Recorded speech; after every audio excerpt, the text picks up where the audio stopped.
جمال الوجود بذكر الإله وتصفو الحياة بنور هدى.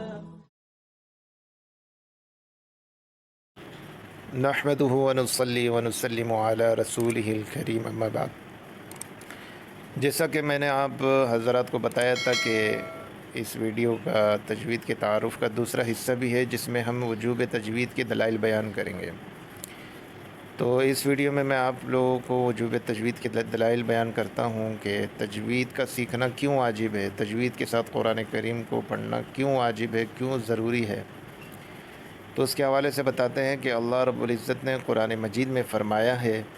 وَرَتِّلِ الْقُرْآنَ تَرْتِيلًا، یعنی قرآن مجید کو خوب ٹھہر ٹھہر کر پڑھو۔ حضرت علی رضی اللہ تعالی عنہ اس آیت کریمہ کی تفسیر میں فرماتے ہیں الترتیل هو تجوید الحروف و معرفت الوقوف، یعنی ترتیل نام ہے حروف کو تجوید سے ادا کرنے اور وقف و ابتدا کے محل و طریقے کے پہچاننے کا، یعنی تجوید سے قرآن کریم پڑھنا اور وقف، اور جہاں ٹھہرنا ہو وہاں ٹھہرنا اور جہاں شروع کرنا ہو وہاں سے شروع کرنا، ان چیزوں کو پہچاننا، اس کو ٹھہر ٹھہر کر پڑھنا کہتے ہیں۔ نیز رسول اللہ صلی اللہ علیہ وسلم نے فرمایا ان اللہ یحب ان یقرأ القرآن کما انزل، یعنی بے شک اللہ تعالیٰ پسند فرماتے ہیں اس بات کو کہ قرآن مجید پڑھا جائے جیسا کہ وہ نازل کیا گیا ہے۔ اور آپ صلی اللہ علیہ وسلم نے یہ بھی فرمایا کہ رب قارئ للقرآن والقرآن یلعنہ، آپ صلی اللہ علیہ وسلم نے فرمایا بہت سے لوگ قرآن پاک کی تلاوت اس حال میں کرتے ہیں کہ قرآن ان پر لعنت کرتا ہے، جیسے بے عمل لوگ، نیز تحریف کرنے والے اور غلط پڑھنے والے۔ علامہ شیخ محمد مکی نصر نہایت القول المفید، یہ کتاب ہے، اس میں فرماتے ہیں فقد اجتمعت الامۃ المعصومۃ من الخطأ على وجوب التجوید من زمن النبی صلی اللہ علیہ وسلم الى زماننا ولم يختلف فيه عن احد منهم وهذا من اقوى الحجج۔ ترجمہ یہ ہے کہ آپ صلی اللہ علیہ وسلم کے مبارک زمانے سے لے کر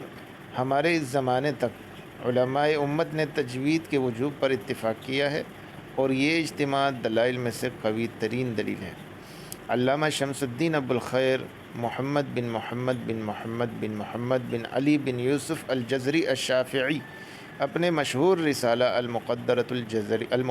الجزریہ میں فرماتے ہیں والأخذ بالتجوید حتم اللازم من لم یجود القرآن آثم، اور قرآن مجید کو قواعد تجوید یعنی مخارج و صفات سے پڑھنا نہایت ہی ضروری ہے۔ جو شخص قرآن مجید کو قواعد تجوید سے نہ پڑھے وہ گناہ گار ہے۔ پھر اس کے بعد علامہ موصوف نے تجوید کے ضروری ہونے کی دلیل بھی خود ہی بیان فرمائی ہے، چنانچہ فرماتے ہیں لِأَنَّ بِهِ الْإِلَٰهَ أَنزَلَ وَهَكَذَا مِنْهُ إِلَيْنَا وَصَلَ۔ اس کا ترجمہ ہے اس لیے کہ اللہ تعالیٰ نے قرآن مجید کو تجوید کے ساتھ نازل کیا ہے، اور اسی طرح تجوید کے ساتھ قرآن مجید اس کی جانب سے ہم تک پہنچا۔ آگے یہ کہتے ہیں کہ کتنا سیکھنا تجوید کا ضروری ہے۔ تو نمبر ایک یہ ہے کہ مخارج اور صفات کا علم حاصل کرنا تمام مسلمانوں کے لیے ضروری ہے۔ مخارج یعنی جہاں سے حروف ادا ہوتے ہیں، اور صفات جو حروف کی صفات ہیں کہ یہ موٹا حروف، نرمی والے حروف اور سختی والے حروف، تو یہ ان کی صفات ہیں۔ اس لیے کہ مخارج اور صفات درست نہ ہونے کی وجہ سے بسا اوقات تلاوت قرآن میں ایسی بڑی غلطی ہو جاتی ہے کہ جس سے کفریہ شرکیہ معنی پیدا ہو کر نماز بھی فاسد ہو جاتی ہے۔ نمبر دو، لب و لہجہ اور خوش آوازی،